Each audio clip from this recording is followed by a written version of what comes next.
एक काम करते हैं, कल दिन भर में क्या मिला, अपने लिए टेक होम क्या रहा, अचीवमेंट क्या रहा, उपलब्धि क्या रहा, एक बार उसको अपने कॉपी पेन में नोटिस कर ले। कल दिन भर की चर्चा में पुराने और नए सभी लोग, क्योंकि कंटेंट चाहे वही रहता है, लेकिन हमारा ध्यान कई बार किन्हीं चीज़ों पे जाता है, कई बार किन्हीं और चीज़ों पे जाता है। एक बार बहुत शांत मन से कल दिन भर में क्या चर्चा हुआ, हमने कहाँ से शुरू किया, और देखिए आपके जहन में कितना ध्यान में है, और मेरे लिए कल का टेक होम क्या है।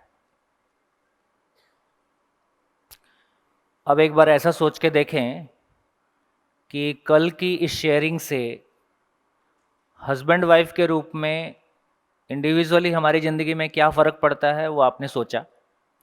हस्बैंड वाइफ के रूप में हमारी ज़िंदगी में क्या फ़र्क पड़ता है, ऐसा कोई शेयर कर पाएंगे? हाँ जी, माइक। दोनों की शेयरिंग होना है इसमें। हेलो, मैं जयमीन हूँ। मैं राजकोट में अपना बिजनेस करता हूँ। 2 साल पहले मैं जब आदमी यूनिवर्सिटी में था तब जीवन विद्या से परिचय हुआ था। तो ये पूरा कंटेंट एक सेल्फ एक्सप्लोरेशन के रूप में लग रहा था। तो अभी 1 साल पहले शादी हुई है तो ये एक जर्नी जैसा लग रहा है कि दोनों को साथ में कुछ समझना है। और तब क्या हो रहा था कि कंटेंट बहुत अच्छा लग रहा था क्योंकि पहले से थोड़ी स्पिरिचुअल रीडिंग और वो सब रहा है। तो लेकिन करियर से पहले प्रायोरिटी नहीं बना पा रहा था। लेकिन अभी ये लग रहा है कि सौभाग्य से पत्नी पूरा साथ दे रही है। तो करियर से पहले ये ज़रूरी है और एक अपॉर्चुनिटी भी है कि कितना सुखपूर्वक हम जी सकते हैं साथ में। तो ये बहुत ही मतलब एक सौभाग्य लग रहा है कि पूरा सपोर्ट दे रही है और मुझे कभी कहना नहीं पड़ा कि इसमें लगो या कोई और कंटेंट में लगो। तो ये बात है। Good morning everyone. मेरा नाम भूमि है। तो मैंने यूएचवी वर्कशॉप्स ऑनलाइन, जब ये कोरोना काल चल रहा था तब मुझे इसके बारे में पता चला और मैंने 2 वर्कशॉप्स अटेंड किए जो इंट्रोडक्टरी थे वही। किससे किससे पता चला? ऐसे ही एआईसीटी की वेबसाइट पे मैं प्रोफेसर हूँ तो एक अच्छा। बार सिर्फ वेबसाइट रेफ़र कर रही थी तो देखा कि यूएचवी है तो मैंने इनसे पूछा कि ये कैसा है अगर आपने किया हो तो इन्होंने बोला कि वो जीवन विद्या के अनुसार ही ये सिलेबस बनाया गया है। तो उन्होंने बोला अगर तुम्हें इंटरेस्ट है तो करो। तो मैंने एक बार किया, फिर ऐसा लगा कि ये अध्ययन से ही इम्प्लीमेंटेशन हो सकता है, क्योंकि एक बार अगर वर्कशॉप और वो भी ऑनलाइन किया है तो आप जल्दी भूल जाओगे। तो दूसरी बार किया, फिर इस हैप्पी मैरिज वाले जो पोस्टर था वो मेरे हाथ आया, इनके हाथ आया एक्चुअली। तो हमने सोचा कि एनरोल करते हैं। तो यहाँ पे आके इतना पता चला कि मैं एनएसएस में थोड़ी एक्टिव हूँ और जब कुछ एनजीओज़ के साथ काम करती हूँ, सेवा करने जाती हूँ, तो मुझे बहुत ऐसा लगता था कि मैं जी रही हूँ। पर जब कल आपने ये समझाया तो मुझे लगा कि नहीं, एक्चुअली वो संवेदनशीलता है। और जो हम करियर पॉइंट ऑफ व्यू से सब ऐसे ही कि गेन करना है और अचीव करना है, तो वो तो एक्चुअली ऐसा है कि ज़िंदा रहने में आ जाएगा। तो जीना जो एक्चुअली है वो तो शुरू ही नहीं किया अभी तक। तो ये मेरा एक्सप्लोरेशन था। और दूसरा ये कि पवित्र विचार अगर हो और अगर मनोबल हो तो हम अपने आप में कॉन्फिडेंट हो सकते हैं।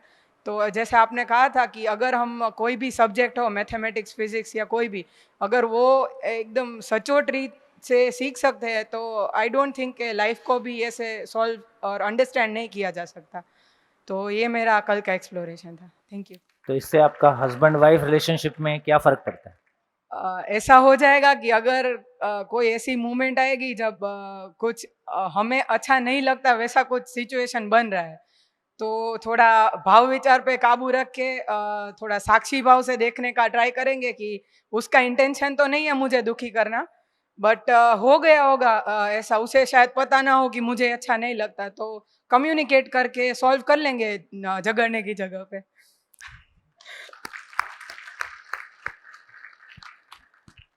देखिए इनकी शेयरिंग में दो बातें कहना चाहूँगा। एक तो ये कि कल भी मैंने कहा कि हस्बैंड वाइफ से अच्छा एक दूसरे के लिए दोस्त और कोई हो नहीं सकता। कोई एक टाइम के बाद माँ बाप हमसे बिछड़ जाते हैं, हाँ, या तो हम जॉब पे चले जाते हैं या उनको संसार से जाना होता है। कोई एक पॉइंट के बाद भाई बहन भी शादी होकर सेटल हो जाते हैं, अलग अलग चले जाते हैं। बचपन के दोस्त कॉलेज के साथ अलग हो जाते हैं। बिजनेस में जो दोस्त बनते हैं उनमें दोस्त जैसा कुछ होता नहीं है, उतना गहरा कुछ होता नहीं है। तो सही अर्थों में देखा जाए तो जब से हम ठीक ढंग से होश संभालते हैं से आखिरी पॉइंट तक, आखिरी सांस तक कोई साथ देने वाला फिजिकली, मेंटली, इमोशनली कोई पर्सन हमारे साथ है, तो हम पति पत्नी एक दूसरे के लिए हैं। तो सही अर्थों में पति पत्नी एक दूसरे के लिए ताउम्र बहुत अच्छे दोस्त हैं, जो उसकी पूरी जर्नी में सहयोगी हैं। इससे बेहतर और कुछ हो नहीं सकता, और इससे शानदार जर्नी कोई हो नहीं सकती, इसके खुशमय जर्नी कोई हो नहीं सकती कि एग्जिस्टेंशियली भी हम एक दूसरे के लिए फिजिकली, मेंटली, इमोशनली कॉम्प्लीमेंट करते हैं। अभी जो जेंडर इशू को लेके मेल फीमेल और इक्वलिटी और तमाम ये बातें चली, उससे हमारे भीतर एक कंपटीशन का भाव पैदा हुआ। मैं ईगो प्रॉब्लम डेवलप हुआ। मैं ही क्यों काम करूं, आधी रात तक बच्चा मैं संभालूंगी, आधी रात तक बच्चा तुम संभालोगे, आधी रात के बाद। तो ये पति पत्नी में 50% नहीं होता है। पति पत्नी में 50% जिंदगी नहीं होती है कि आधा अधिकार मेरा है, आधा अधिकार तुम्हारा है। पति पत्नी में दोनों एक दूसरे के लिए होते हैं। दोनों का, एक का सब कुछ दूसरे के लिए, दूसरे का सब कुछ पहले के लिए, और जो कुछ भी होगा वो दोनों की सहमति से तय करके हो सकता है कि नहीं, मैंने बना ली तो रोटी रोटी तुम बनाओगे। ऐसा बांट के नहीं होता है। जो होता है प्यार से होता है। फिर एक जन पूरा खाना भी बना सकता है, जरूरी नहीं है कि महिला ही खाना बनाएगी, पुरुष भी। आजकल लोगों के टेस्ट बहुत बदले हैं, तो सब कुछ हो सकता है। तो ये बांट के 50% नहीं होता है, ये प्यार से होता है। पति पत्नी में मैथमेटिक्स नहीं चलता है, संबंध में मैथमेटिक्स नहीं चलता है, लॉजिक भी नहीं चलता है। चलता है तो केवल प्यार चलता है, और केवल प्यार चलता है। एक बात। दूसरी बात ये कहना चाहता था, जिस पे आपका ध्यान ठीक से चला जाए, कि देखो अब ये क्लैरिटी बन रही है कि यदि हम दो लोग दोस्त हैं और जर्नी है, तो जर्नी का कोई पर्पस है, जर्नी का कोई डेस्टिनेशन है। देखो गूगल पे आप डालते हो, कोई डेस्टिनेशन डालते हो, तो वो आपका लोकेशन पूछता है। जब तक लोकेशन और डेस्टिनेशन दोनों नहीं डालेंगे तो क्या जर्नी शुरू हो सकती है? आपको ना लोकेशन पता है ना डेस्टिनेशन पता है, क्या जर्नी करोगे? झगड़ा करने के सिवा और कुछ कर नहीं सकते। लिख के दिया जा सकता है, किसी भी पति पत्नी में झगड़ा होगा ही, ये पक्का है। पड़ोसियों को पता चले ना चले, इतना ही हो सकता है। इंग्लिश में लड़ें, हिंदी में लड़ें, गुजराती में लड़ें, इतना ही हो सकता है। जब तक डेस्टिनेशन और लोकेशन की क्लैरिटी आपको नहीं है, तो ब्रह्मा विष्णु महेश तीनों उतर आए, आपको नहीं बचा सकते। सीरियसली कह रहा हूं। हजारों पेयर्स के साथ इन पिछले 20 सालों में हजारों लोगों के साथ काम करके बोल रहा हूं।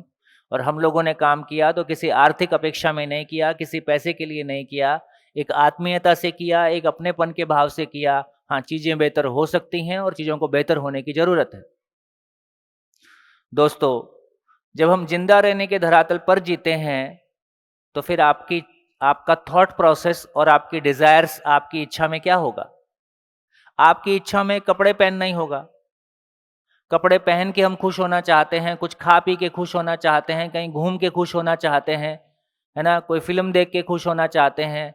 अब ये बताओ, खाने पीने में, कपड़े में, फिल्म देखने में, परफ्यूम में, शैम्पू में, क्या इसमें हम कभी भी दो लोग एक समान हो सकते हैं? कोई एक परफ्यूम किसी को बहुत अच्छा लग सकता है, किसी को उसी परफ्यूम से वॉमिटिंग हो सकती है। कोई एक कलर किसी एक व्यक्ति को बहुत अच्छा लग सकता है, दूसरे को बिल्कुल पसंद ना हो, ऐसा हो सकता है। कोई एक प्रकार की शक्ल किसी को बहुत अच्छी लग सकती है, दूसरे को उसको बिल्कुल पसंद ना आए, ऐसा हो सकता है। तो जिंदा रहने के धरातल पर, शरीर के धरातल पर ऐसा संभव ही नहीं है कि कोई भी एक चीज सारी जिंदगी दो लोगों को एक समान अच्छी लगे। शरीर भी नहीं। जितना शरीर को लेके आकर्षण है वो साल 2 साल में पूरा हो जाता है, उसके बाद जैसे टीवी पुराना हो जाता है, ऐसे ही आपस में भी आप एक दूसरे के लिए पुराने हो जाते हो। ये कुछ भी चलने वाला नहीं है। कहीं भी घूम के आ जाओ, पूरे वर्ल्ड का चक्कर लगा के आ जाओ, तो भी 4 दिन के बाद आपको घर ही याद आता है, चलो यार हो गया, अब घर चलो। तो जिंदगी में कोई भी चीज चलने वाली नहीं है। कोई भी फिजिकल लेवल की हैप्पीनेस की कुल एज 3 घंटे से ज्यादा की नहीं है। मैक्सिमम 2 से 3 घंटा। कोई भी फिल्म देखोगे 3 घंटे से ज्यादा पास नहीं कर सकते आप।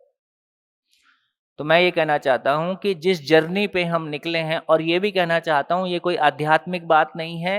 खुश रहना हर मानव की जरूरत है या कुछ ही लोगों की जरूरत है? अपनों के साथ, अपनों के साथ खुश रहना, अपनी पूरी फैमिली के साथ, अपने मित्रों के साथ खुश रहना, ये सभी की जरूरत है कि कुछ ही लोगों की जरूरत है? यदि ये सभी की जरूरत है, तो मेरी जिंदगी का डेस्टिनेशन और मेरी जिंदगी का लोकेशन की क्लैरिटी जब तक मेरी नहीं है, और वो शरीर के धरातल पर नहीं हो सकता है। कपड़े अच्छे लगते हैं, आप अपने कलर का, अपनी पसंद का कपड़ा पहने, इसमें कोई बुराई नहीं है। लेकिन कोई कपड़ा आपकी जिंदगी में, आपके स्टेट ऑफ माइंड में किसी खुशी को जिंदगी भर बनाए रखे, ऐसी औकात कपड़े की है क्या? तो हमको ये समझना पड़ेगा कि किस चीज की औकात कितनी है।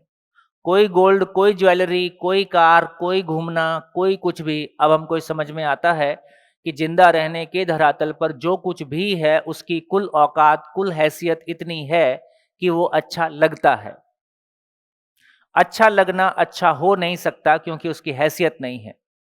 तो हमको ये तलाश करना होगा कि मेरा स्टेट ऑफ माइंड, मैं अकेले रहूं तो भी खुश रहूं, है ना?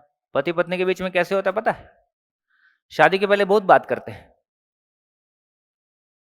कितनी बात की आप लोग? सब कोई बात किया है ना शादी के पहले?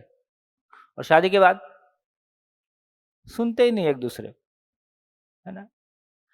तो इसका मतलब ये होता है कि बेसिकली ये कहा जा रहा है कि हमको हमको उस डेस्टिनेशन का खुद भी पता नहीं है कि मैं किसी ऐसी खुशी की तलाश में हूं जो कभी खत्म ना हो। और लड़के को लगता है कि वो लड़का आ रहा है राजकुमार, निरंतर सुख का रथ लेके, और लड़के को भी लगता है आ रही है राजकुमारी, निरंतर सुख का रथ लेके। दोनों एक दूसरे के में झांक के देखते हैं, बोले तुम्हारा तो खाली है, बोले तुम्हारा भी खाली है, और झगड़ा शुरू। क्योंकि जो रथ आप लेके आए थे उसमें शरीर के सुख हैं। जो रथ आप लेके आए थे, आप दोनों के पास जो भी रथ है, कोई फर्क नहीं पड़ता कि आपकी फैमिली 10,000 करोड़ की है कि 50,000 करोड़ की है, कोई फर्क नहीं पड़ता। पैसे की वो औकात नहीं है कि आपके स्टेट ऑफ माइंड दे सके, आपका जो सोचने समझने का तरीका है, उसको, उसमें जो भी प्रॉब्लम है उनको रिजॉल्व कर सके। इसका मतलब है कि ये जो स्टेट ऑफ माइंड है, ये जो स्टेबल स्टेट ऑफ माइंड है ना, ये जो अपने में कोई चीज है जो अपने में खुशी फील होती है ना, वो एक अलग दुनिया है। वो मटेरियल वर्ल्ड से जुड़ा हुआ नहीं है। मटेरियल वर्ल्ड अच्छा लगता है, अच्छा लगने तक उसकी सीमा में कोई बुराई नहीं है, यहां तक का मामला ठीक है। तो ये हमारी क्लैरिटी आ जाए कि पति पत्नी से अच्छा कोई दोस्त दुनिया में हो नहीं सकता। यदि पति पत्नी दोस्त तब हो सकते हैं, कोई भी दोस्ती किसी पर्पस के साथ होती है। गॉसिप करने के लिए दोस्ती नहीं हो सकती है, शरीर भोगने के लिए दोस्ती नहीं हो सकती है। कोई भी संबंध मतलब का ही होता है। बोलते ना, मतलब निकल गया तो पहचानते नहीं, इसमें गलत नहीं है। कोई दो लोग आपस में क्यों बात करेंगे? आपको मुझसे कुछ चाहिए इसलिए आप बात कर सकते हैं, मेरे को आपसे कुछ चाहिए इसलिए मैं बात कर सकता हूं। दोनों को एक दूसरे से कुछ चाहिए तो बात जितनी देर के लिए चाहिए उतनी देर बात कर सकता हूं, उसके बाद बात खत्म। अपने अपने घरों में नोटिस कर लीजिए, आपके मदर और पेरेंट्स में कितनी बातचीत होती है और क्या बातचीत होती है। उम्र बीतने के साथ साथ पति पत्नी संबंध में, उम्र के बीतने के साथ साथ संबंध में बासीपन आ जाता है। बात करने के लिए कुछ बचता नहीं है। दोनों बैठ के साथ में टीवी देख सकते हैं, इतना ही कर सकते हैं। या आज क्या बनाओगे, बच्चे की फीस जानी है, बच्चे को स्कूल जाना है, कितने बजे आओगे, सब्जी भी लानी है। हम फिजिकल लेवल की बातें कर रहे हैं। घर में देखिए बातचीत का कंटेंट क्या है। घर में बातचीत का सारा कंटेंट इतना ही है कि आप कुछ वस्तुओं के बारे कोई बात कर रहे हो। अपने कहाँ ये बात हुई कि जब हम साथ मिले थे, हमारा लेवल ऑफ कॉन्फिडेंस क्या था, हमारा लेवल ऑफ क्लैरिटी क्या था, मेरी ज़िंदगी में मैं किस लोकेशन पे था, आज इतने साल हमको साथ रहते हुए हो गया, मेरी ज़िंदगी में क्या चेंज आया है, मेरी स्टेट ऑफ माइंड में क्या चेंज आया है, ऐसी चर्चा के लिए हमारे पास कहाँ डायलॉग है, कहाँ उसके लिए हमारी योग्यता है। देखो, इस बात पे हमारी क्लैरिटी बनती है कि यदि मैं एक इलेक्ट्रॉनिक्स इंजीनियर हूँ, यदि मैं एक डॉक्टर हूँ, तो मैं मेडिकल टर्मिनोलॉजी में बात कर सकता हूँ। और जब मैं मेडिकल टर्मिनोलॉजी में बात करता हूँ और जिसको मेडिकल प्रोफेशन का ज्ञान नहीं है, क्या वो उसको समझ सकता है? उसके लिए वो एकदम फॉरेन लैंग्वेज है। मेरे घर का ही कोई व्यक्ति, यदि मेरा ही हस्बैंड या मेरी वाइफ यदि मेडिकल प्रोफेशन वाला है और मैं मान लीजिए इंजीनियर हूँ, तो मेरी इंजीनियरिंग की टर्मिनोलॉजी उसके लिए फॉरेन लैंग्वेज है और उसकी मेडिकल की टर्मिनोलॉजी मेरे लिए फॉरेन लैंग्वेज है। तो दोस्तों, इसलिए ये भी कहना चाहता हूँ कि अभी हमारे पास Gujarati, Marathi, Hindi, English, German, Latin language है।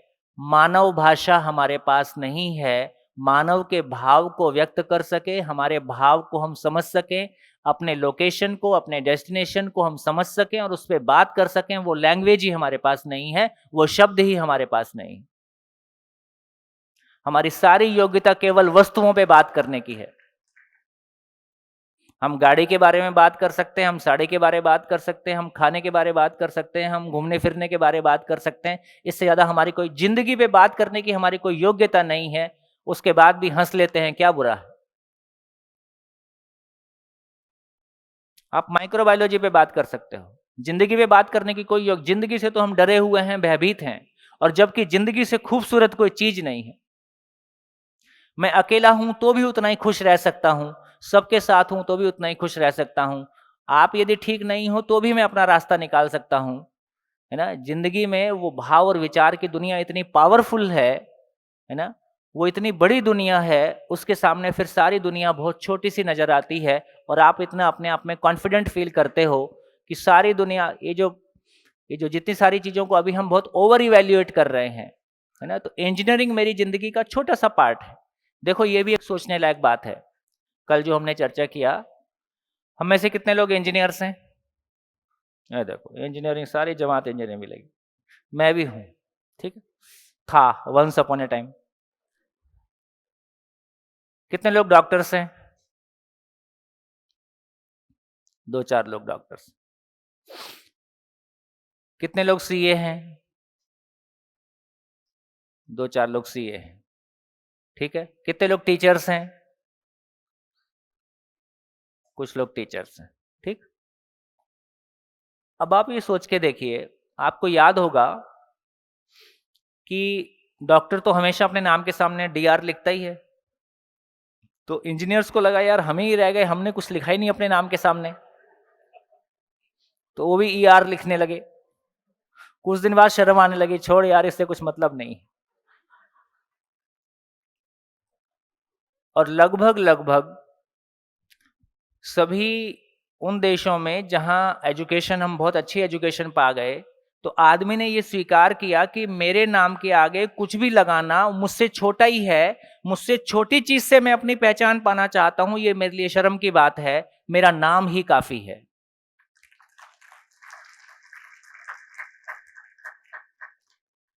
आपको तो याद नहीं होगा, हमारे जब हम लोग छोटे होते थे तो उस समय एजुकेशन कम थी, मतलब उतने लोग क्वालिफाइड नहीं होते होंगे, तो लोगों के घर के सामने से कभी कभी निकलते थे ना, तो नेम प्लेट लगी रहती थी, BA, MA, LLB।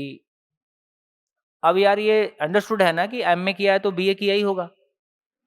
लिख 5th 10th 12th BA MA LLB, लिख, सारा ही लिख।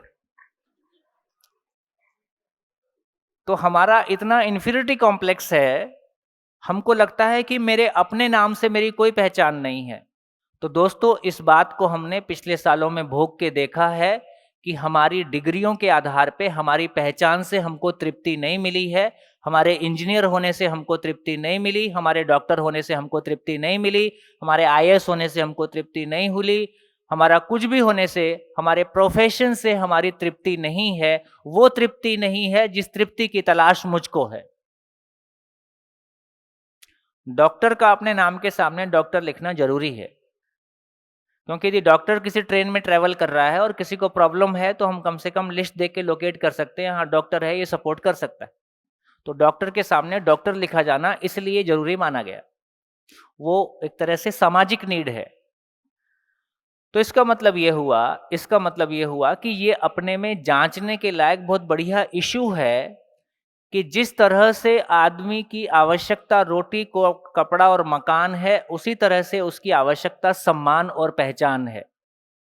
तो सम्मान और पहचान मेरे लिए बिल्कुल वैसे ही है जैसे रोटी कपड़ा और मकान है।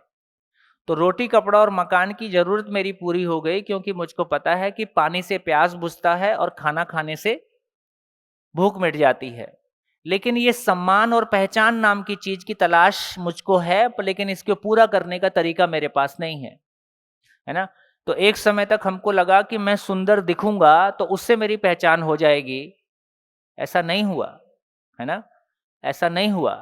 कोई समय के जो यदि फिजिकल लेवल के पैरामीटर्स जिनको आप अपनी पहचान का आधार मानते हो, जो आज आपकी पहचान के लिए आपको अच्छे लगते हैं, कल यही आधार आपको डराते हैं, क्योंकि शरीर आज जवान है, कल बूढ़ा होगा। और यदि आपने मान रखा है कि जवान शरीर ही सुंदर होता है, तो जब बुढ़ापे से आपको वैसा डर लगेगा जैसा आपको भूत को देख के डर लगता है, क्योंकि आपके पैरामीटर्स गलत है। यदि आपने पैसे को अपनी पहचान का आधार बनाया है तो पैसा कम ज्यादा होता रहेगा, आपका कॉन्फिडेंस लेवल कम ज्यादा होता रहेगा। पैसा आपके पास कम ज्यादा ना भी हो तो आपके आसपास कम ज्यादा पैसे वाले लोग मिलते रहेंगे और आपका कॉन्फिडेंस हिलता रहेगा। तो इसका मतलब यह हुआ कि फिजिकल लेवल की कोई भी चीज मेरे लिए एक स्टेबल सम्मान और पहचान का आधार नहीं हो सकता है ना। तो धीरे धीरे हमको पता चलेगा। तो मैं ये कहना चाहता हूं कि हस्बैंड और वाइफ एक वो उम्र है जब आप 24 से 30 साल के, 25 से 30 साल के बीच में होते हो, आपको एक लाइफ पार्टनर साथ में मिलता है। ये लाइफ पार्टनर, तो इस सवाल ये खड़ा होता है कि ये शादी का पर्पस क्या है। आपको पर्पस ही नहीं पता तो आप झगड़ा नहीं करोगे तो क्या करोगे।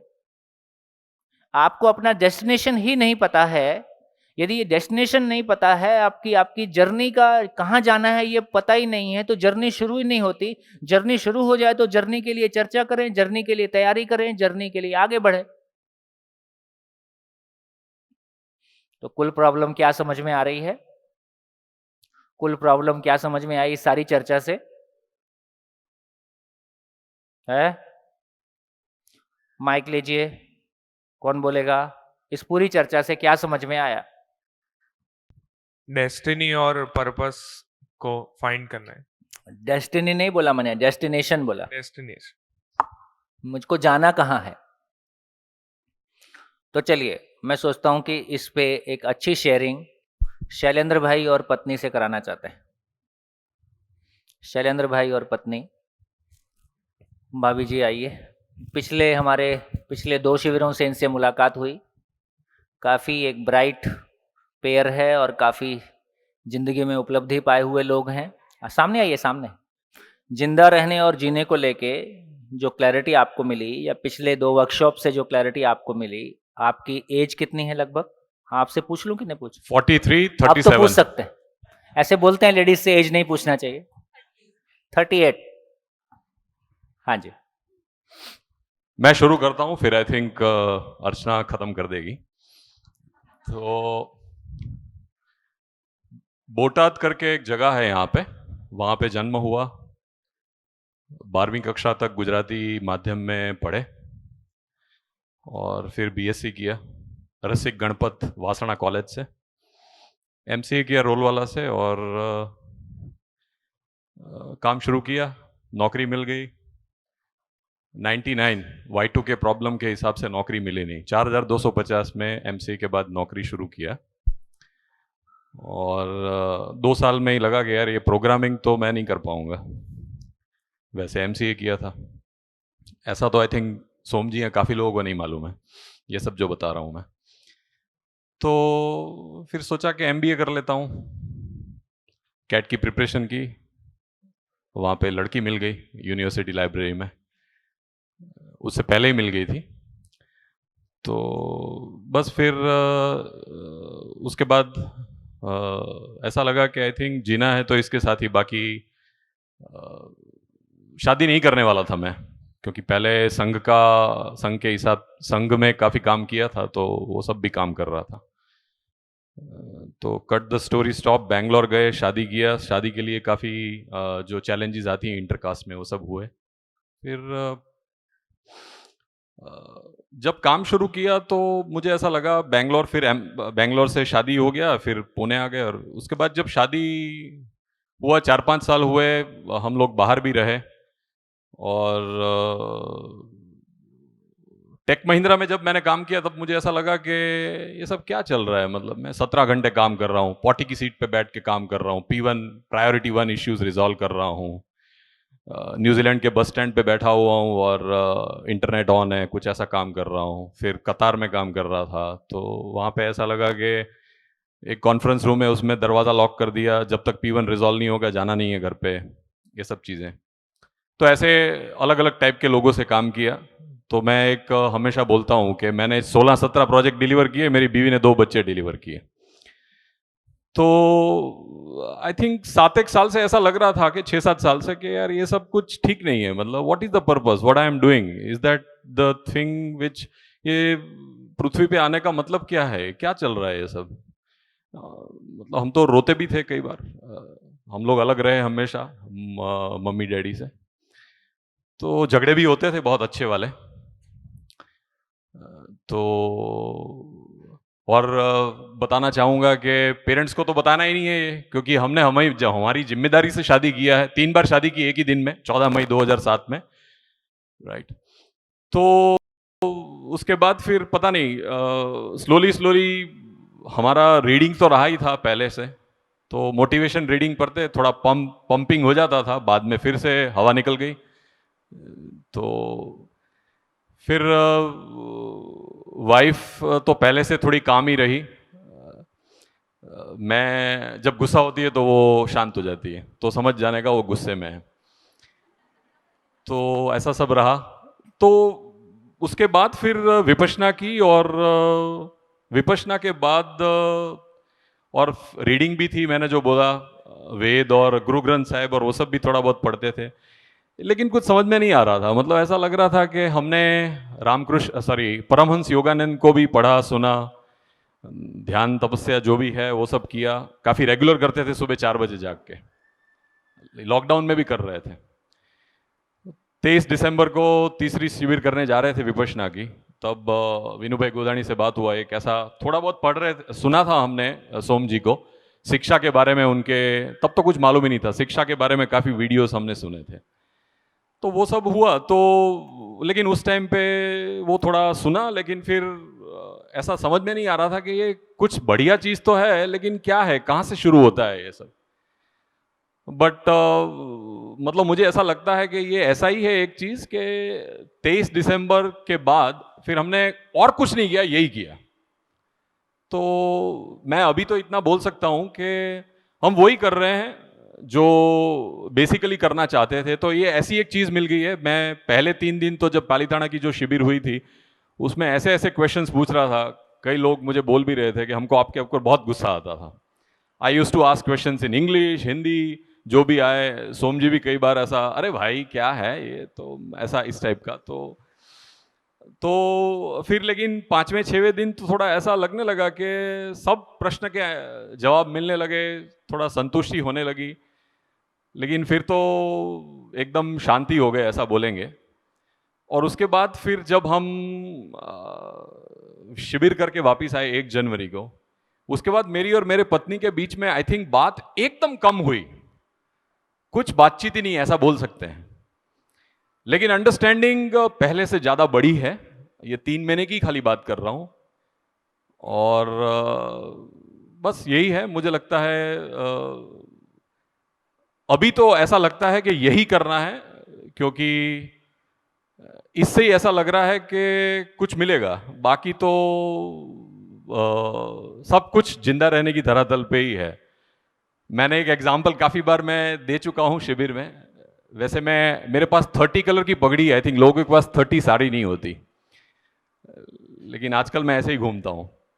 और तो ये थोड़ा ऐसा लगने लगा है कि वो सब दिखावा ही है, मैं खुद को इंट्रोस्पेक्ट करता हूं, ये सब दिखावा है जो मैं कर रहा हूं।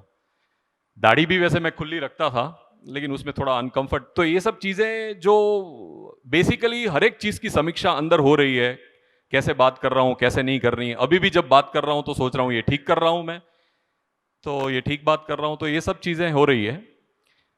तो अभी तो इतना ही बोलूंगा, लेकिन इसको आर पार करना है, इसके जी ऊपर ही काम करना है, ये सोचा है और यही करने वाले हैं। जी।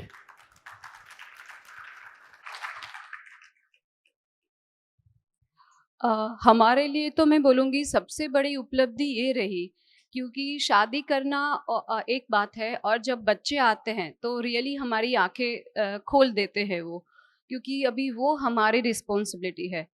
तो जैसे कि हमने अभी तक जैसे भी जो भी हम सर्च करते थे, तो एक जगह ऐसी नहीं मिली थी कि वहाँ पे से एक हमको हर एक क्वेश्चन के आंसर्स मिल जाए, कि बच्चों को कैसे संभालना है, पति पत्नी का रिलेशन कैसे होता है, माँ बाप का हमारे साथ क्या रिलेशन है, हमारा नेचर के साथ क्या रिलेशन है, वो एक जगह पे कहीं से नहीं मिल रहा था। तो बहुत ढूंढने की ट्राई की, और तो यहाँ पे ये लगा है कि यहाँ पे हर एक क्वेश्चंस के आंसर है, हमको वो लॉजिकली भी समझ में आ रहा है, और जैसे समझते जा रहे हैं वो अपने अंदर ही एक शांति बनती जा रही है कि नहीं, ये जो है ये सही है और इसके अलावा कुछ हो नहीं सकता। तो अभी ऐसा लगता है कि कोई क्वेश्चंस है ही नहीं, बस अपने को एक ही काम करना है कि समझना है, अध्ययन करना है, और जिस तरह से यहाँ पे बोला जाता है कि जो भी जिंदा रहना, जीना है, जिसके जितना हम अपनी लाइफ को पहचानते जाते हैं, जैसे कि मैं क्या कर रही हूँ उसके हिसाब से अगर मैं सोचती हूँ, तो क्वेश्चंस जो उठते हैं कि मैं ऐसा बिहेवियर क्यों कर रही हूँ, सामने वाला ऐसा क्यों कर रहा है, तो उसके अपने आप ही आंसर मिलते जाते हैं। तो हम अभी तो ऐसा हो रहा है कि मैं अपने आप को भी समझ रही हूँ, साथ साथ में सामने वाले को भी समझ रही हूँ। तो बहुत सारे अंदर का जो गुस्सा है, या तो हमको लगता है कि ये सारा क्यों है, ऐसा क्यों करते हैं, तो वो तो अभी चला गया है। तो पर्पस एकदम क्लियर होता जा रहा है, और अभी तो ऐसा है कि ये तो आर पार करना ही है।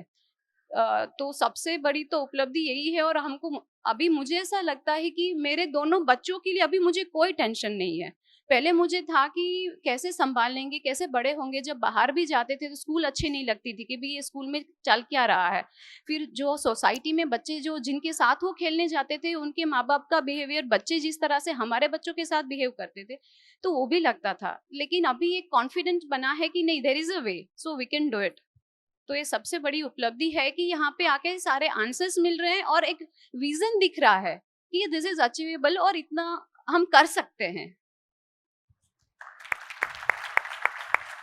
जस्ट एक लास्ट चीज बताना चाहूंगा।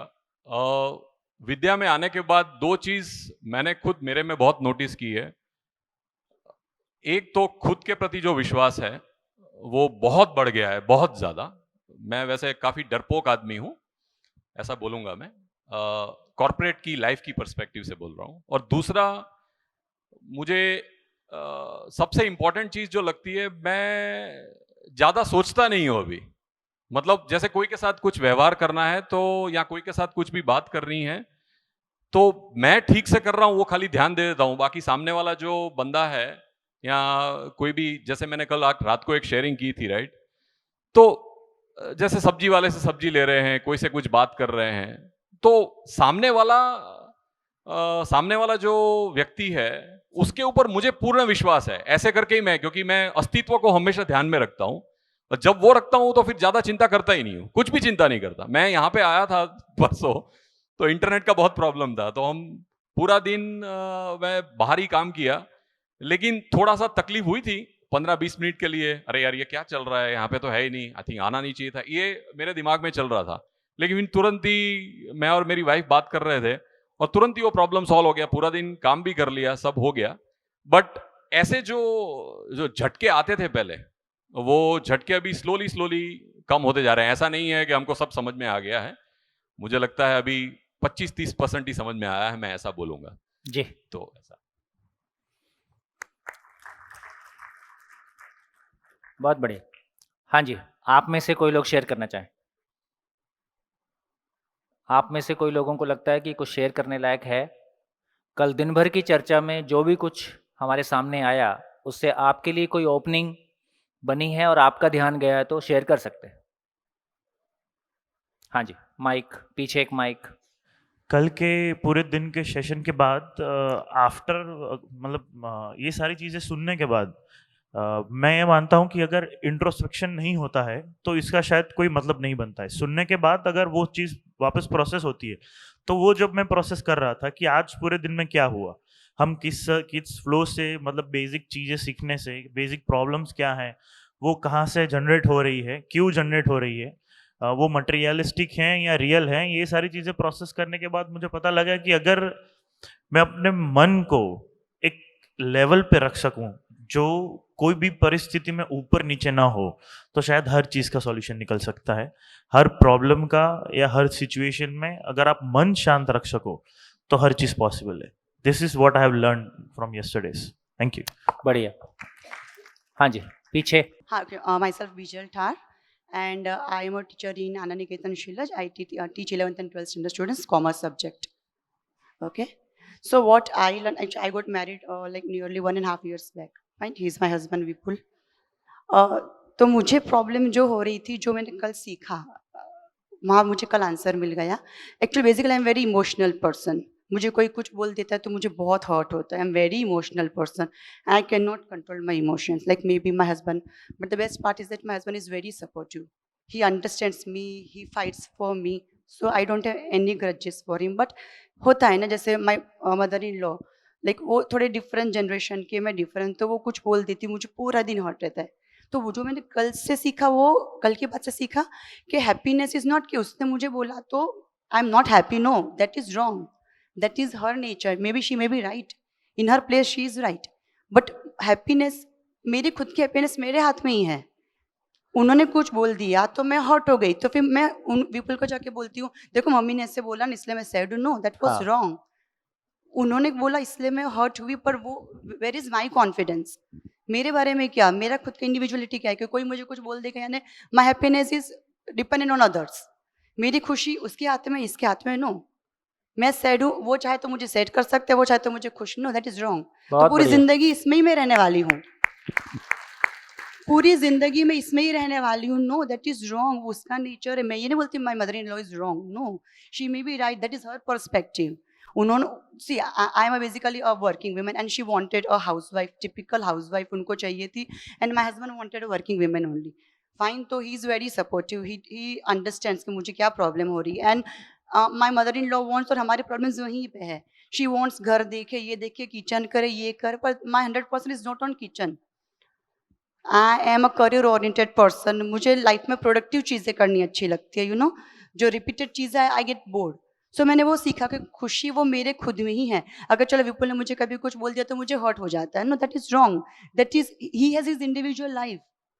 मैं जो बोलूँगी वैसा उनको करना ज़रूरी नहीं, और जैसा मैं सोचती हूँ वैसा उसमें सोचना ज़रूरी नहीं है। So this was the best part I learn only from one day session, and I'm very very happy about that कि I should now learn to control my emotions and my happiness is within me, not outside. उसने मुझे ये बोला तो मैं खुश, उसने मुझे वो बोला तो that is wrong. So the best thing I learned yesterday. Thank you so much. बढ़िया। देखिए, एक सेकंड के लिए आपको रोक रहा हूँ। हमारी हालत कैसी है, जैसे किसी को गाड़ी चलानी नहीं आती है और मेरे को भी नहीं आती है, और मैं मेरी गाड़ी पे कभी बैठता हूँ, आ जा तू मेरी गाड़ी चला ले, वो एक टक्कर मार के जो चला जाता है।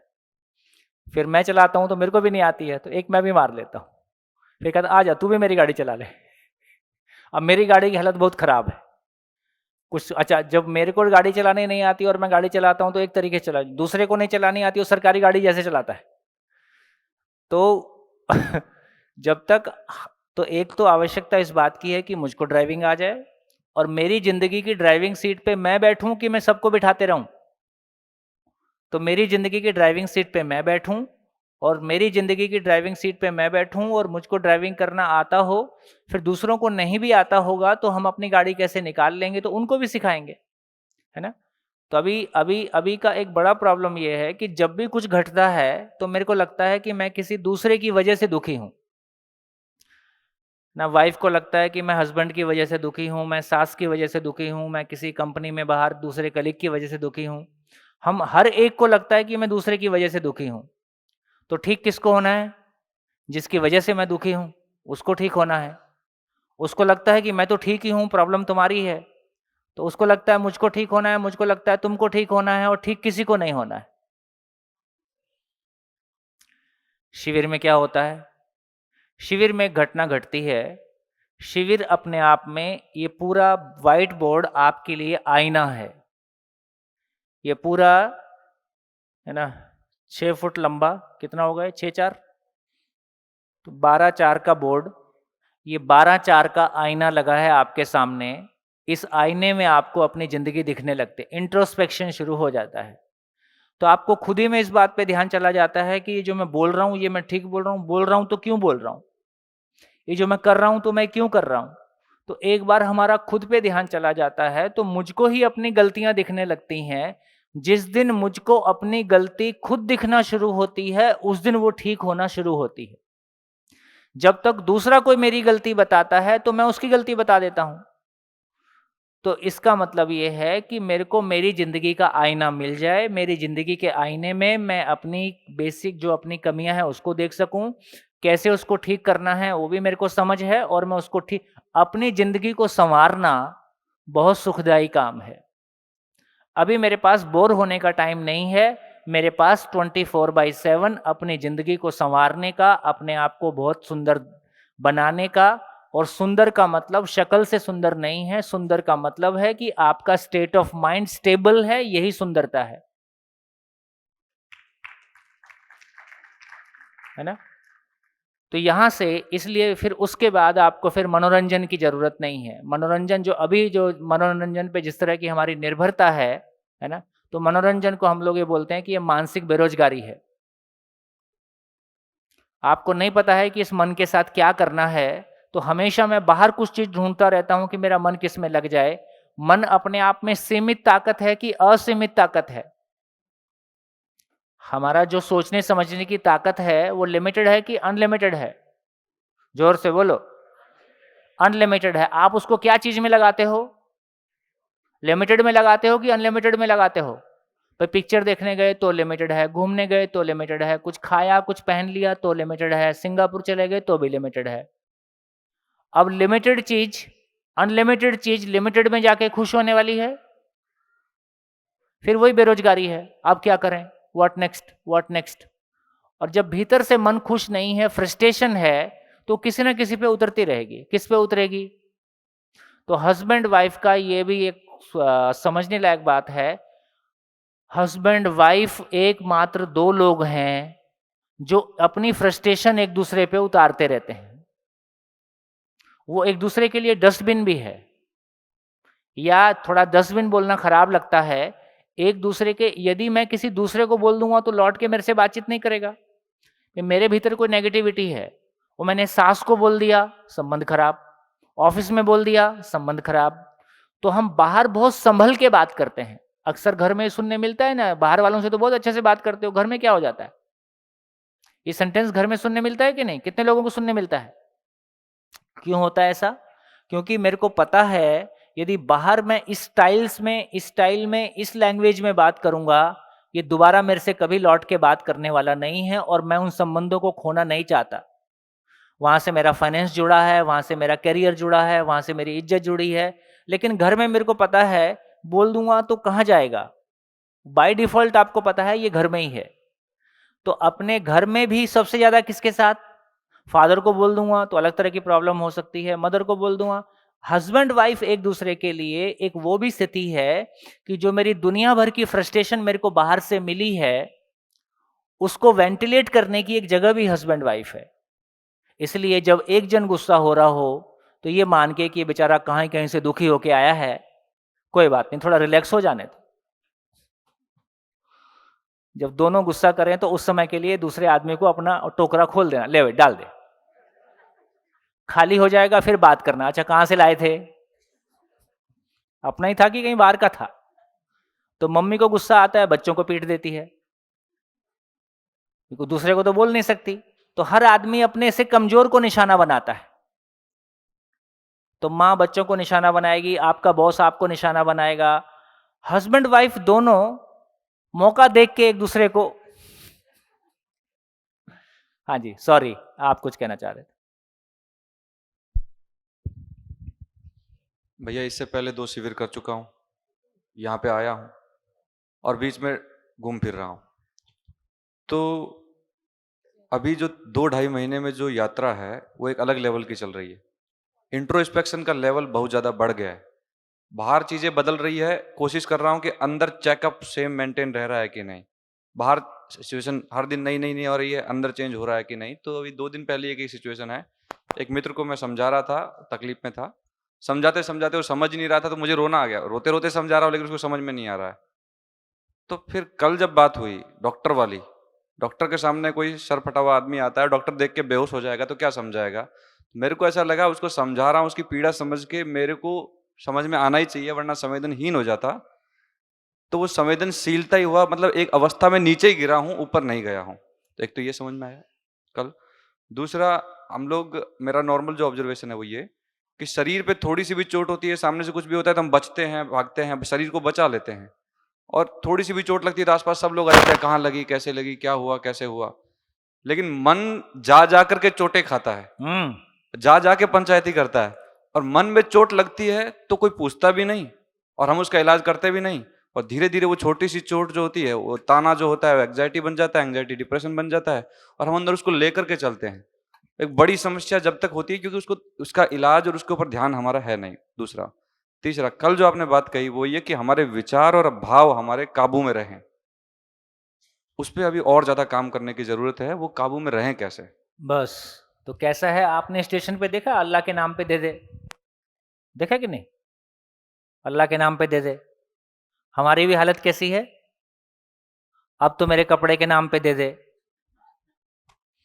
अब तो मेरी डिग्री के नाम पे दे दे, अब तो मेरे पैकेज के नाम पे दे दे, अब तो मैं ऑस्ट्रेलिया, अभी मैं कनाडा चला गया, अब तो दे दे, है ना? तो ये भी हम भीख जैसा ही है। एक फिजिकल भीख है, एक मानसिक भीख है। ये भीख के कटोरा फैलाए रहना है कि अपनी खुशी अपने पास रखना है। तो जब तक हमको ये समझ में नहीं आएगा कि मेरी खुशी मेरे पास कैसे रहे, मेरी खुशी किसी दूसरे के मोहताज नहीं हो सकती। हाँ, दूसरे से मिलती है, दूसरे से सम्मान मिलता है तो मुझको अच्छा लगता है, बुरा नहीं लगता है। लेकिन सेल्फ असेसमेंट, जब मेरे पास सेल्फ असेसमेंट नहीं होता है तो दूसरों का असेसमेंट मेरे लिए बहुत पावरफुल हो जाता है। तो 2 ही घटनाएं हैं, या तो स्व मूल्यांकन होगा, स्व मूल्यांकन नहीं होगा तो पर मूल्यांकन होगा ही। दूसरों का असेसमेंट आपके लिए इंपॉर्टेंस रखता है और दूसरों के असेसमेंट के हिसाब से आप चल रहे होते हो। आपका रिमोट कंट्रोल दूसरों के हाथ में रहेगा कि फिर अपने हाथ में रहेगा? हमारा रिमोट कंट्रोल हमारे हाथ में रहे कि दूसरे के हाथ में रहे? हमारे हाथ में रहे। तो देखो, फिर से कहना चाहता हूँ, कल भी कहा था, यदि आज हम इंजीनियरिंग किए हैं तो हमने कितने साल लगाए? इंजीनियरिंग में कितने साल लगाए? 25 साल, 4 नहीं लगाए। और पीछे के जो नीचे के 15 थे उसके बिना ऊपर के 4 के नहीं होता है, तो पूरा 20 ही लगा है, 22 ही लगा है, 25 ही लगा है। 25 साल लगा के हम 2 वक्त की रोटी के लायक हुए हैं। ठीक, तो जिंदगी में खुशी के लायक हो जाएं, हमारी खुशी हमारी मुट्ठी में रहे, इसके लिए अपने आप को हमको कुछ समय इन्वेस्ट करना होगा। हाँ, ये मैन टू मैन वेरी करता है, किसी की ज़िंदगी में रिजल्ट बहुत जल्दी भी आते हैं, किसी के थोड़ा देर से भी आते हैं, लेकिन सभी की ज़िंदगी में रिजल्ट आते हैं। तो ये जो मैं आपके सामने कहने की कोशिश कर रहा हूँ एक साइंस है, जिसमें कि मैं कोई रेफरेंस बीच में नहीं लाऊंगा। कैसे हम लोग बात करते हैं, तो इस पूरे प्रोसेस में बात करने का तरीका है, एक तो मैंने कल कहा कि मैं कोई भी जो कुछ भी कहा जा रहा है वो आपके लिए प्रपोजल है। ये प्रपोजल कहाँ से आया है, तो उसको मध्यस्थ दर्शन या जीवन विद्या, है ना, ये एक साइंस है, ये एक नया इन्वेंशन है। जो कुछ भी कहा जाएगा, क्या क्या नहीं किया जाएगा आपके साथ, कुछ भी छोड़ने के लिए नहीं कहा जाएगा, कुछ भी छोड़ने के लिए नहीं कहा जाएगा, किसी भी तरह का उपदेश नहीं दिया जाएगा, एक बार भी चाहिए शब्द का इस्तेमाल नहीं होगा। ये करो, ये ना करो, ऐसी कोई चीज और कुछ भी मानने के लिए नहीं कहा जाएगा। इससे खुला मंच हो सकता है। इससे खुला मंच नहीं हो सकता है। जो कुछ भी कहा जाएगा आप नहीं मानने के लिए पूरा दम लगाओ। यदि 2+2 4 होता है तो इसमें मैं क्या करूँगा और आप क्या करोगे? यदि नेचर का कोई नियम है, यदि पूरी नेचर के बारे हमको क्या लगता है, ये पूरी नेचर किसी नियम से चलती है कि हमारे हिसाब से चल रही है ना? तो धीरे-धीरे हम समझेंगे, है ना? धीरे-धीरे हम समझेंगे, वो क्या बोलते हो? My life my rules, my life my rules. कैसे बोल दिया कितना इजीली, है ना? इससे बड़ा बचपना और कुछ हो नहीं सकता। दोस्तों ये पूरी की पूरी ये, है ना? आप लोग तो बहुत वो मोबाइल बहुत सर्फ करते हो, आप तो बहुत सारा कुछ देखते रहते हो। ये धरती सूरज के चारों तरफ चक्कर लगा रही है, ऐसा हम पढ़ते हैं। कितनी स्पीड से लगा रही? कितनी गति है इसकी? 1,00,000 किलोमीटर पर आवर। एरोप्लेन का गति कितना रहता है? 800-700 किलोमीटर पर आवर, है ना? 1,00,000 किलोमीटर पर आवर, 12,400-800 किलोमीटर का डाया, इतना बड़ा एक मास 1,00,000 किलोमीटर पर आवर की गति से लगातार सूरज के चक्कर काटता है। और ये सोलर सिस्टम किसी गैलेक्सी के चक्कर काटता है, ऐसा हम सुनते हैं। तो ये सोलर सिस्टम कितनी गति से जा रहा है आगे? सोलर सिस्टम का स्पीड क्या होगा? तो वो कुछ नेट में लिखा है 7,20,000 किलोमीटर पर आवर। और वो गैलेक्सी चक्कर काट रही है किसी और का 22,00,000 kilometre per hour, 22,00,000 kilometre per hour. और एटम के अंदर सब एटॉमिक पार्टिकल्स, है ना, जो हीलियम और ये तमाम, इसका जो ऑर्बिटल मोशन है 77 lakh kilometre per hour, 77 lakh kilometre per hour. इस धरती पे इतने सारे पेड़ पौधे, पशु पक्षी, सब कुछ इतना सिस्टमेटिक है। मानव का शरीर को देखोगे तो शरीर, नेचर में बनी हुई कोई भी एंटिटी ऐसी नहीं है जिसके बारे में आप ये बोल सको ये नीम का पेड़ ऐसा नहीं होता तो ऐसा होता तो ज़्यादा अच्छा होता, आदमी की हाइट 20 फीट होती तो ज़्यादा अच्छा होता, खोपड़ी यहाँ की बजाय यहाँ लगी होती तो ज़्यादा अच्छा होता, उंगलियाँ 10 की बजाय 25 उंगलियाँ होती तो ज़्यादा अच्छा होता। इसका मतलब है कि नेचर अपने आप में कैसा है। इसलिए नेचर के बारे में हमने एक शब्द यूज़ किया कि वो पूर्ण है। पूर्ण का मतलब, पूर्ण का मतलब जिसमें ना कुछ जोड़ा जा सकता है ना घटाया जा सकता है, जो अपने आप में कंप्लीट है। कंप्लीट है। हम अपने आप में कंप्लीट है कि इनकम्प्लीट है?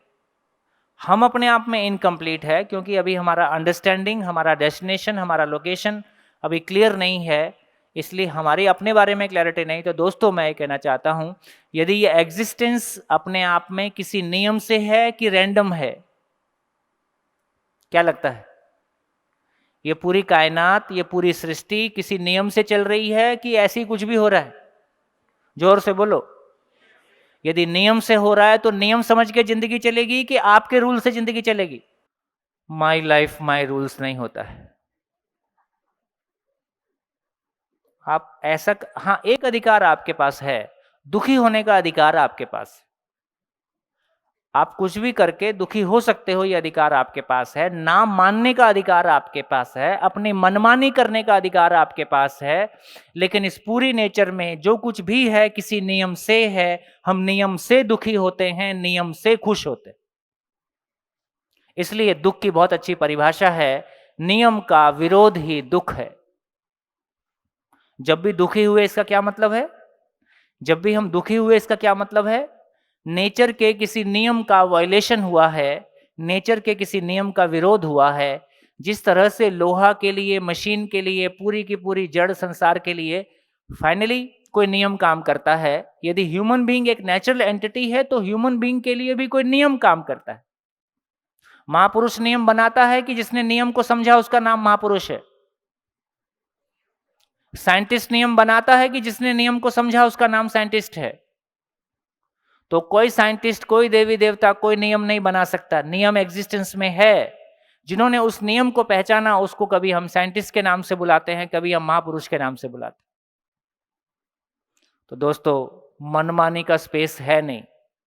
केवल इतना ही स्पेस है कि हमारे पास समझने का पोटेंशियल है, और कितना है, लिमिटेड है कि अनलिमिटेड है? हमारे पास समझने का अनलिमिटेड पोटेंशियल है, और ये पूरी पूरी कायनात, पूरी नेचर समझने के लिए आमंत्रण देती है, आओ मुझको समझो। ये आदमी की जर्नी है, जो मैं कह रहा था कि हस्बैंड वाइफ बहुत अच्छे दोस्त हैं। सबसे अच्छे दोस्त हस्बैंड वाइफ के रूप में है क्या? वो जो नेचर है, वो जो मेरा होना है, वो जो एक दूसरे का होना है, देखो कितना बढ़िया है। जब भी आदमी किसी से खुश होता है तो क्या बोलता है? जब भी आदमी किसी से बहुत खुश हो जाता है तो क्या बोलता है? और जब भी आदमी किसी से बहुत दुखी हो जाता है तो क्या बोलता है? क्या बोलता है?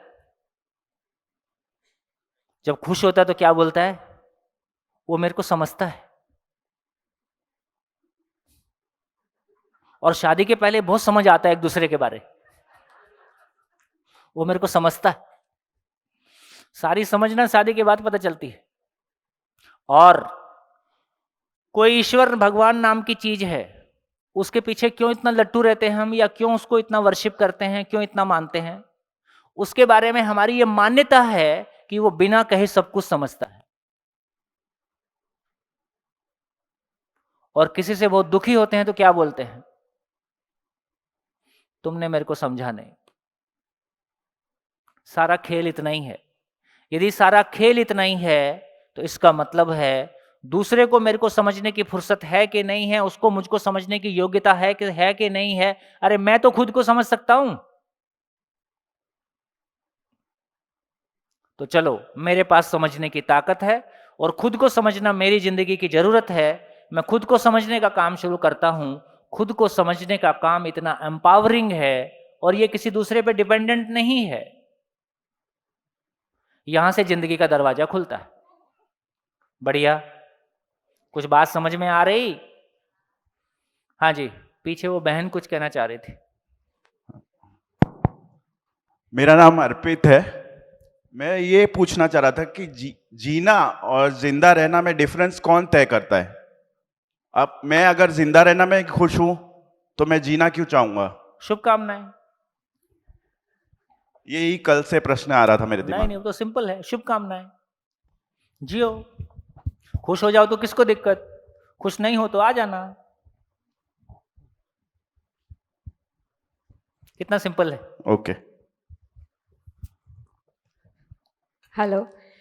मैंने कहा ना, इसमें कोई प्रीचिंग नहीं है। खुश होना आपकी 1000 बार जरूरत है, इसको आप डिनाई नहीं कर सकते। नेचुरल है। अब खुश होने का नियम है, और आपकी नहीं मानना और नहीं मानना आपकी मौज है। प्रयोग करके देखो, ऐसा है। हाँ जी। सबसे पहली मेरी उपलब्धि है कि मैं आज मेरे हस्बैंड के साथ हूँ। हाँ, 1.5 साल दर्शन तो कराओ। हाँ जी, ये बहुत आती रही हैं हमारे पास। हाँ, और आपका बड़ा नाम लेती हैं।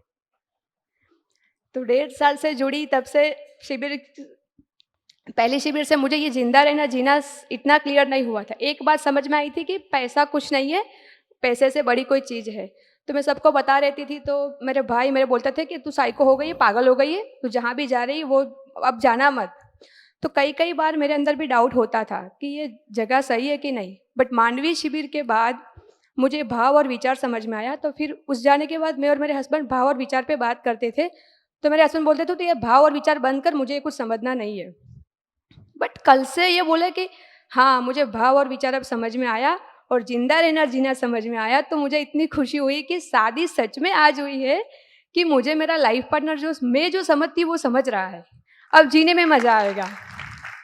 और कल मैं जब घर से निकली इतनी खुश थी। अब तक शिविर में आती थी ना, तो कहीं ना कहीं मिसिंग क्या था वो मुझे समझ में नहीं आ रहा था।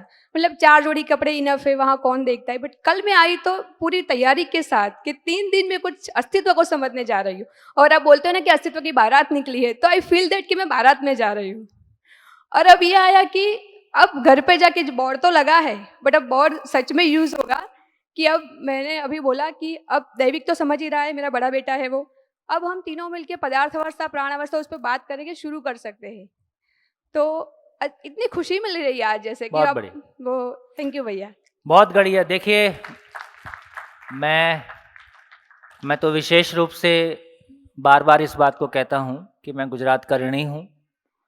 मेरा जन्म दिल्ली के पास हुआ है और लगभग 21 साल कुछ महीने में मेरा इंजीनियरिंग पूरा हुआ और लगभग 24 साल में मैंने जॉब से रिज़ाइन किया और एक लंबी जर्नी पिछले 30-32 सालों में की है और बहुत सारा कुछ करके देखा है। तो मैंने पाया कि गुजरात में लोगों में किसी नई चीज़ को समझने की उत्सुकता है ना? लोग फैमिली लेवल पे, पर्सनल लेवल पे, सोसाइटल लेवल पे नई चीज़ों के लिए एक वेलकमिंग मोड में है। तो ये जो बात आप कह रहे थे, तो आपके बोलते बोलते मेरे को ये रिफ्लेक्शन आ रहा था कि देखो अभी तक हम अपने घरों के सामने अपने नाम लिखते आए हैं, अपने डिग्रियां लिखते आए हैं। हो सकता है जल्दी एक समय आएगा कि घर के बाहर लिखा हो हैप्पी फैमिली।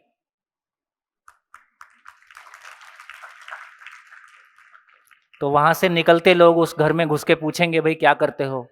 पहले तो चेक करेंगे कि है कि नहीं है ना। यार हमारा नहीं है, तुम्हारा कैसे हो गया है? तो पहले चेक भी करेंगे।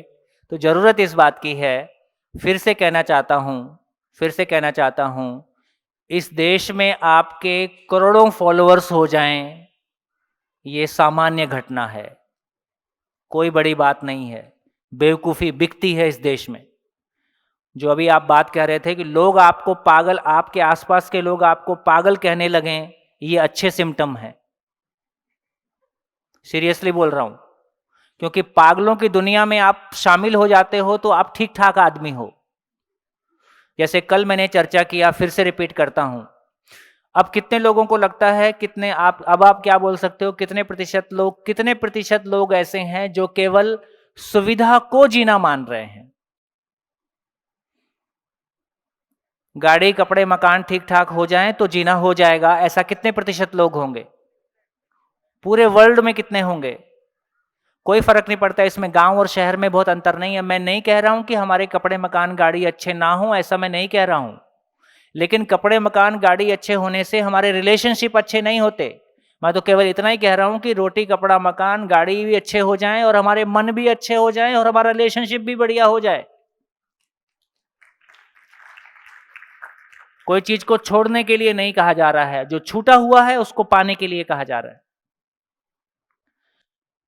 तो कितने प्रतिशत लोग संसार में हैं जो केवल संवेदनशीलता को जीना मान रहे हैं? किसी को कंबल दे दिया, स्कूल बना दिया, या है ना, इस तरह के ब्लड डोनेट कर दिया। अच्छे काम हैं, बुरे काम नहीं है, इनकी जरूरत है। पर ये कर देने से भी कोई मेरा स्टेट ऑफ माइंड स्टेबल हो गया, मेरे अंदर का इन्फीरियरिटी कॉम्प्लेक्स दूर हो गया, मेरे भीतर के कॉम्प्लेक्सेस दूर हो गए, मेरे मन में जो बेचैनी है, असुरक्षा है, ये दूर हो गया। क्या ऐसा होने वाला है?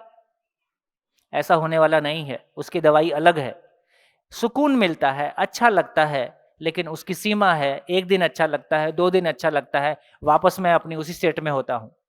और ये सुनने के बाद भी ये भी अच्छा लगता है, सुनने से ये भी अच्छा लगता है, 1 हफ्ते बाद ये भी गायब हो जाएगा।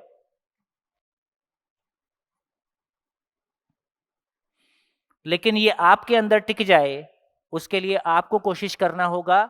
तो सुना हुआ सूत्र है, सुना हुआ सुनाने के काम आता है, समझा हुआ जीने के काम आता है। सुना हुआ सुनाने के काम आता है, समझा हुआ जीने के काम आता है। तो अभी सुना है, सुना सकते हैं, सुनने में भी अच्छा लगता है, सुनाने में भी अच्छा लगता है, लेकिन हर सांस में चलने लगे, है ना, वो मेरे अंदर बस जाए, टिक जाए, उसके लिए कुछ और मेहनत मुझको करना होगा। उसकी बात आगे करेंगे। तो अब ये समझ में आया कि कोई फर्क नहीं पड़ता कि हम भारत के किसी गांव की बात करें, अहमदाबाद की बात करें, सूरत की बात करें, लंदन की बात करें, अमेरिका की बात करें, किसी की भी बात करें। मैक्सिमम लोग किस माइंडसेट के साथ हैं? जिंदा रहते हुए ये मान रहे हैं कि ये फैमिलीज में जनरेशन गैप क्यों है, ये मदर फादर और हमारे बीच में जनरेशन गैप क्यों है? क्या लगता है? अभी ये क्लैरिटी बन रही है कि नहीं? हमने अपने बच्चों के लिए, आपके माँ बाप ने आपके लिए, आपके जिंदा रहने के लिए योगदान दिया है कि जीने के लिए योगदान दिया है? जोर से बोलो। जिंदा रहने के लिए योगदान दिया है। तो जिंदा रहने के लिए योगदान देने से क्या जीना हो जाता है? हमने अपनों से दुख पाया है, अपनों को दुख दिया है। ये प्रॉब्लम कहां से आ रही है कि हमको आपस में जीना नहीं आता है? हमने अभी आदमी के साथ जीना सीखा है कि वस्तुओं के साथ जीना सीखा है? हमने वस्तुओं के साथ जीना सीखा है। हमको कार चलानी आती है, इतना बढ़िया घर मेंटेन करना आता है ना, ये इतनी बड़ी व्यवस्था चल रही है, तो इसकी पानी की सिस्टम है, इसका इलेक्ट्रिसिटी का सिस्टम है, इसका पूरा इतना बड़ा सारे सिस्टम लगे हैं, लोग इसको मेंटेन कर रहे हैं और हमको ये मिल रहा है। इसका मतलब है कि हमको वस्तुओं के साथ जीना आता है। लेकिन वस्तुओं के साथ जीना आता है, क्या हमको आदमी के साथ जीना आता है? छोड़िए, हमने अपनों से दुख ज्यादा पाया कि अपने आप से ज्यादा पाया? जोर से बोलो। अपने आप से ज्यादा पाया। किसी ने एक बार गाली दिया था, उसको याद करके मैंने अपने आप को कितनी बार गाली दी है? किसी ने मेरे को एक बार बुरा कहा था, उसको याद करके मैंने अपने आप को कितना दुखी किया है? तो सामने वाले ने दुख ज्यादा दिया था कि मैंने अपने आप को दुख ज्यादा दिया है? तो मेरे थॉट प्रोसेस का, मेरा सॉफ्टवेयर ठीक से काम नहीं कर रहा है। तो दोस्तों, हमारा सॉफ्टवेयर 1947 पायरेटेड इन्फेक्टेड है। हमारा सॉफ्टवेयर आउटडेटेड है। ये पायरेटेड इन्फेक्टेड सॉफ्टवेयर, इसमें बग्स हैं ही, ये प्रॉब्लमेटिक है ही। तो हमको क्या करना है? यूनिवर्सल एग्जिस्टेंशियल सॉफ्टवेयर डाउनलोड करना है। यूनिवर्सल एग्जिस्टेंशियल सॉफ्टवेयर डाउनलोड करना है। एक बार हमारे भीतर वो सॉफ्टवेयर डाउनलोड होता है तो हमारी जिंदगी बहुत आराम में आ जाती है। चलो, तो सॉफ्टवेयर डाउनलोड करने का काम शुरू करते हैं। हाँ, मेरा नाम अंकित मंगल है और मैं कल की शेयरिंग में ये करना चाहूँगा कि जो मैंने सीखा कल की शेयरिंग में कि इंद्रियों से सुख जो अपने लेते हैं that is limited for 15 minute या आधी घंटे के लिए होता है, निरंतर सुख उसमें नहीं है। मैंने ये सीखा है। और दूसरा, अपने विचार और भाव को कांस्टेंट कैसे रखे वो इम्पोर्टेंट है। उसी को जीना कहेंगे, वो जिंदा नहीं है ऐसा, अगर वो नहीं रखते तो। बढ़िया बढ़िया बढ़िया। हाँ जी, हेलो, मेरी आवाज पीछे ठीक आ रही है क्या? Hello sir. और कोई? हेलो। हाँ हाँ सर, अभी तक ये होता है कि जैसे इवोल्यूशन हुआ है अभी। हाँ, कोई नहीं, माइक थोड़ा ऊपर कर लीजिए। हाँ, आवाज है। अभी इवोल्यूशन हुआ है सर। मुझे लग रहा है कि हमारा इवोल्यूशन मतलब लास्ट 10-15 ईयर्स में सबसे ज्यादा इवोल्यूशन मगज का हुआ है सर, माइंड का हुआ। अभी हम कहीं पे भी देखते हैं सर, छोटे बच्चे हैं 1 साल के, 2 साल के, 3 साल के, जैसे ही हम लगता है कि वो 1 साल का है, उसको उंगली चलानी आती है, उसको मोबाइल हमसे ज्यादा आता है। वो डेफिनेटली है। तो उसका मतलब कि मगज का विकास ज्यादा हुआ है। तो अभी यहाँ से मुझे कल का गेन ये हुआ है सर कि अभी जो भी मानव है, एग्जिस्टिंग है, उनको लॉजिकल सॉल्यूशन चाहिए। अभी तक जो धर्म दे रहा था, जो भी कोई भी दे रहा था, तो वो लॉजिकल सॉल्यूशन कोई नहीं दे रहा था। सब दे रहे थे कि आगे से लिखा हुआ है, इसलिए हम आपको बोल रहे हैं ये आपका सॉल्यूशन है। वो भी शायद मुझे लगता है कि सही होगा, हो भी सकता है, नहीं भी हो सकता है, बट उसका कोई लॉजिक नहीं बैठता था। जब यहाँ पे हम लॉजिक देखते हैं, जैसे सर बाय एजुकेशन में इंजीनियर हूँ, तो मुझे लगता है कि 1+1=2 होता है, या तो पाइथागोरस प्रमेय है। तो वो मैं समझता हूँ, मुझे समझ में आता है, उसके बाद मैं मानता हूँ कि हाँ भाई ये चीज सही है। जब अभी आप ये लॉजिकल वे में हमको समझा रहे हैं, तो अभी ऐसा लग रहा है कि हाँ ये कहीं पे डेस्टिनेशन पे लेके जा सकते हैं। मतलब कि ये पूरा लॉजिकल चल रहा है, तो मगज में आराम से फिट हो रहा है। बहुत बढ़िया, बहुत बढ़िया, बहुत बढ़िया। Thank you. गुड गुड, ठीक कह रहे, ठीक कह रहे। Thank you. चलिए, तो वर्कशॉप शुरू करते हैं। जीना क्या है? जीना क्या है?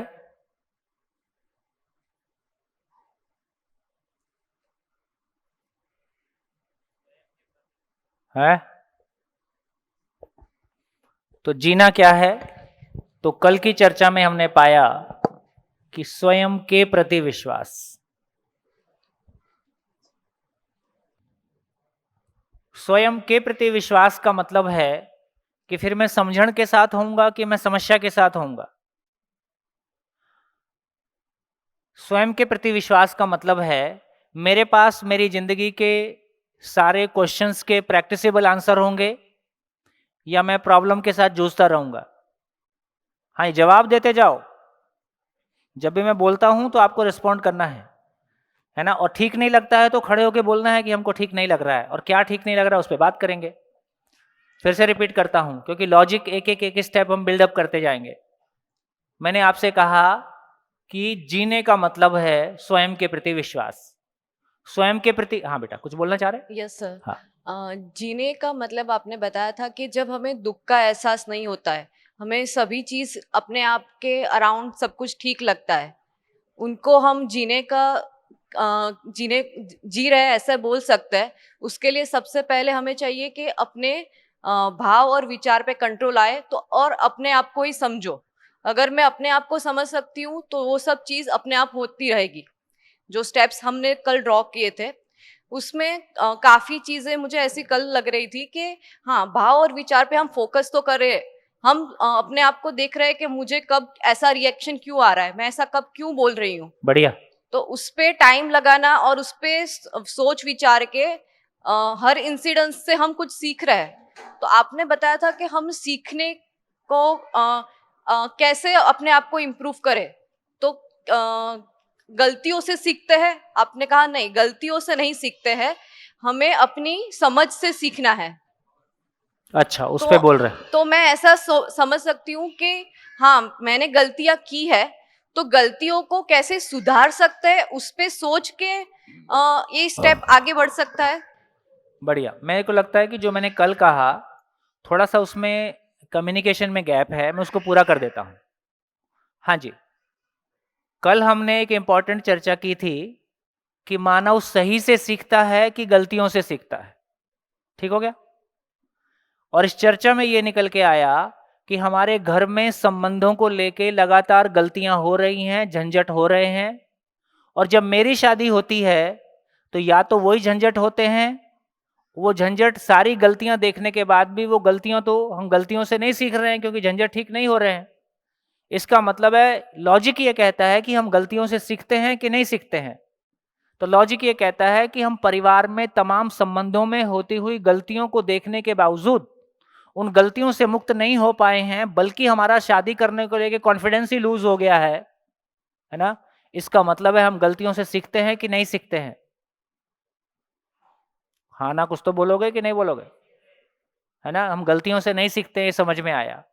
इसका मतलब क्या हुआ? इसका मतलब ये हुआ, अब दूसरी तरफ आते हैं कि मैं, एक समय था मेरे को चलना नहीं आता था, मेरे को बोलना नहीं आता था, मेरे पेरेंट्स ने मेरे को बोलना सिखाया, बोल बेटा पा। तो बहुत कोशिश करके मैं पा शब्द बोल पाया। फिर उन्होंने कुछ और बोलने को कहा तो मैं नहीं बोल पाया, तो मैं फिर गलत भी बोला। जब मैं गलत बोलता हूं तो मैं ये वापस उसको रिफ्लेक्ट करके देखता हूं, तो जो पापा ने बोला मैं वैसा नहीं बोला, तो मैं अपनी गलती को नोटिस कर पाता हूं। गलती को नोटिस करके जैसा पापा ने बोला है उसको रेफरेंस में रखता हूं और फिर से कोशिश करता हूं, मैं उसको ठीक कर लेता हूं। तो हम अपनी गलतियों से सीखते हैं, ऐसा लगता है। यदि छोटे फ्रेम में देखते हैं, यदि इतने फ्रेम में देखते हैं, तो पापा ने जो बोला मैं उसको नहीं बोल पाया, मैं गलत बोला, उसको मैंने ठीक करने की कोशिश की, तो मैंने गलती की और मैंने गलती को ठीक किया और मैं सही कर पाया। छोटे फ्रेम में देखते हैं तो ऐसा देखते हैं। बड़े फ्रेम में देखते हैं तो क्या देखते हैं? घर में किसी को सही बोलना आता है और वो मेरे को सही बोलना सिखा रहा है, सही उपलब्ध है, तो सही को देखकर मैं सही को सीख लेता हूं। बड़े फ्रेम में देखते हैं तो मैं सही को देखकर सही को सीख लेता हूं। छोटे फ्रेम में देखते हैं तो उस सीखने के प्रोसेस में मैंने एकदम से सही को नहीं सीख लिया था, धीरे धीरे कुछ गलतियां करते हुए सीखा। तो इसको गलतियां करना बोलें कि इवोल्यूशन बोलें? तो मैंने कहा कि इसको गलतियां नहीं बोलेंगे, इसको सही को सीखने के प्रोसेस में इवॉल्व होना कहेंगे। आप कहना चाहें तो मैंने सही को करने के प्रोसेस में कुछ गलतियां की और अपनी गलतियों से मैंने सीख ली और मैंने ठीक किया। लेकिन गलतियों से मैंने सीख ली और मैंने ठीक किया क्योंकि मेरे पास रेफरेंस था, क्योंकि मेरे पास सही का रेफरेंस था। तो मेरे को मैथमेटिक्स आ जाती है क्योंकि किसी को मैथमेटिक्स आती है। इस प्लेनेट पे किसी को मैथमेटिक्स ना आती हो, फिर देखो मैथमेटिक्स कैसे आती है। तो आदमी को सीखने के दो ही तरीके हैं। एक तरीका यह है कि वो परंपरा में उपलब्ध है और मैं सीख लेता हूं। दूसरा है कि परंपरा में उपलब्ध नहीं है, तो उसका नाम फिर हिंदी में अनुसंधान है, गुजराती वाला अनुसंधान अलग है। अनुसंधान का मतलब है कि जो चीज मानव जाति के पास पहले से उपलब्ध नहीं होती है, जब पहली बार उपलब्ध होती है, इसका नाम अनुसंधान है। जैसे मैं एक बढ़िया एग्जांपल देता हूं और मुझको बड़ा अच्छा लगता है। जैसे पहिए का आविष्कार कितने हजार साल पहले हुआ? पहिए का आविष्कार कितने हजार साल पहले हुआ?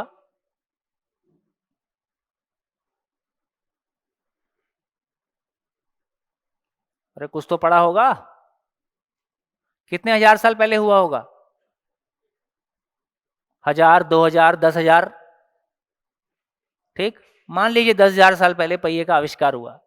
ठीक, और धातु का आविष्कार कब से हो गया? धातु को हमने कब से पहचान लिया? मेटल को, यह भी हजारों साल पहले पहचान लिया।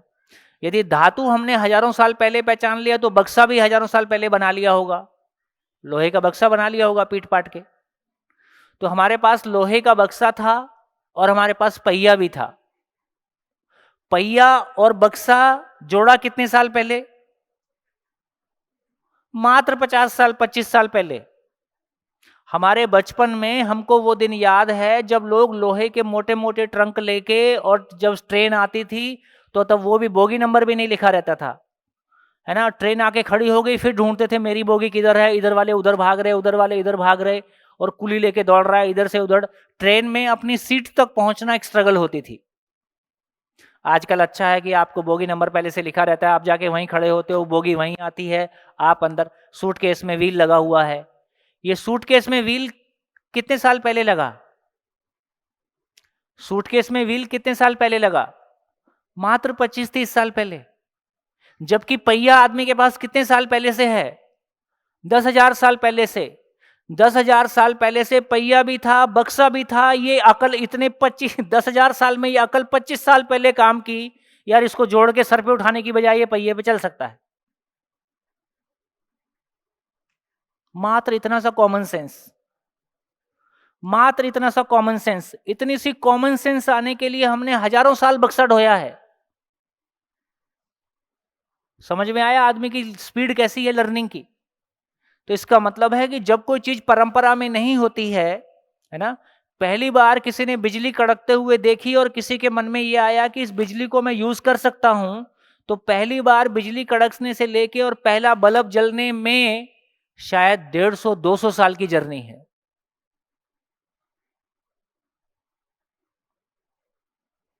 तो इसका मतलब है कि जब कोई चीज मानव जाति के पास उपलब्ध नहीं होती है और वो पहली बार उपलब्ध होती है, पहली कार बनने में कितना टाइम लगा होगा? पहली कार बनने में कितना टाइम लगा होगा, है ना। और अब कार बनने में कितना टाइम लगता है? रोज हजारों कारें बनती हैं। इसका मतलब है कि जब कोई चीज पहली बार, ये पहली बार समझ आने में कितना टाइम लग रहा है ना। आदमी को भी क्लासरूम में समझा जा सकता है, ये कॉन्फिडेंस हमको इस अनुसंधान से आ रहा है। आदमी को क्लासरूम में लाया जा सकता है। मैं कोई रेफरेंस पे बात नहीं, दुनिया जहां से क्वेश्चन ला सकते हो ले आओ, हर क्वेश्चन का प्रैक्टिसेबल आंसर मिलेगा और आप बोलोगे कि मिला है। ये एक ऐसा अनुसंधान हमारे सामने हो गया, ये एक ऐसी नई चीज सामने आ गई जो पूरे एग्जिस्टेंस को हमारे सामने खोल के रख दिया, पूरी जिंदगी को हमारे सामने खोल के रख दिया। अभी जब हम बात करते हैं कि अपनों के साथ गिला शिकवा शिकायत से मुक्त होकर जिया जा सकता है, तो ये कॉन्फिडेंस ही नहीं आता है कि ऐसा हो भी सकता है। लोग क्या बोलते हैं?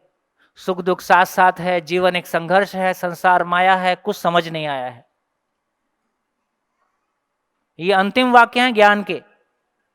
हम इससे बिल्कुल उल्टा बोल रहे हैं। संसार नियम पूर्ण है, अपनों के साथ प्यार से जिया जा सकता है, जिंदगी नित्य उत्सव है। एकदम रिवर्स बोल रहे हैं और ये संभव है। तो दोस्तों, जब कोई चीज पहली बार आती है तो उसमें एक दम लगता है ना, उसमें एक दम लगता है। इसका मतलब ये हुआ कि सीखने के दो ही तरीके हैं। जो चीजें परंपरा में उपलब्ध होती हैं हम सही से सीखते हैं, गलतियों से नहीं सीखते हैं। जब कोई चीज उपलब्ध नहीं होती है फिर उसको पाने की जर्नी बहुत मेहनत की है और बहुत लंबा समय उसमें लगता है। जैसे गुजराती लैंग्वेज हमने कितने दिन में सीख लेते हैं? 1 साल का बच्चा भाषा बोलने लगता है, 1.5 साल का बच्चा, 1.5 साल का बच्चा भाषा बोलने लगा। लेकिन कब बोलने लगा? ये गुजराती भाषा डेवलप होने में कितना साल लगा होगा? कितने लोगों ने इसको डेवलप किया होगा? तो हो सकता है हजारों साल लगे होंगे। लैंग्वेज डेवलप होने में, कोई एक लैंग्वेज जीरो से लेके और फ्लोर पे आने में हो सकता है कई 100 साल की जर्नी है, कई 100 साल की यात्रा है। तब हम उसको एक महीने में पकड़ लेते हैं। तो हमारी ये क्लैरिटी बनती है कि हम सही से सीखते हैं कि हम गलतियों से सीखते हैं। हमारी रोजमर्रा की जिंदगी में हम जो कुछ सीखते हैं सही से सीखते हैं, ठीक। और जो चीज़ें उपलब्ध नहीं हैं, फिर उसका नाम अनुसंधान है, उसके लिए अलग तरह की मेहनत की ज़रूरत है। तो ये मानना कि हम गलतियों से सीखते हैं, गलतियों से नहीं सीखते हैं, है ना, हम सही से सीखते हैं। इसलिए हम सही का सम्मान कर पाएंगे। यदि हमको लगता है कि हाँ मैंने गुजराती सीखी क्योंकि कुछ लोगों को गुजराती आती थी, तो कम से कम कुछ लोगों को गुजराती आती थी, फिर मेरा ये भी ध्यान जाएगा किसी ने गुजराती बनाई होगी, तो मैं रूट तक जाके उसका सम्मान कर पाता हूं। गलतियों से सीखते हैं, इससे ईगो आता है। मैंने कुछ कर दिया, आपने कुछ नहीं किया, जो पहले से था वो आपने पकड़ लिया, आपने नया कुछ नहीं किया है अभी। माई लाइफ माई रूल्स, वाह रे, धन्य हो। धन्यवाद, नमस्कार, फिर मिलेंगे ब्रेक के बाद।